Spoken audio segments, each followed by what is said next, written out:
So ఇప్పుడు customer site ఆఫీస్కి వచ్చాము. వెహికల్స్ అన్నీ పార్క్ చేసేసి ఇక్కడ సైట్ ఆఫీస్లో లంచ్ చేసుకొని క్లోజింగ్ మొత్తం కూడా ఇక్కడ ఉంటుంది.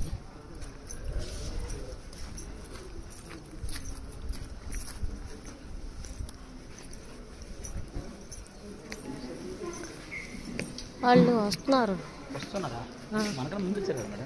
కాదు మైక్రోసాఫ్ట్ డేటా సెంటర్ ఉంది కదా, చూపించుకుని వస్తున్నారు.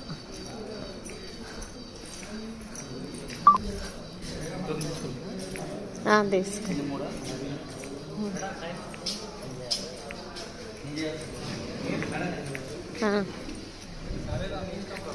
ఇది సైట్కి వచ్చినప్పుడు ఇది ఇక్కడ ఇట్లా సైట్ విజిట్ చేసినట్టు ఒకటి సైన్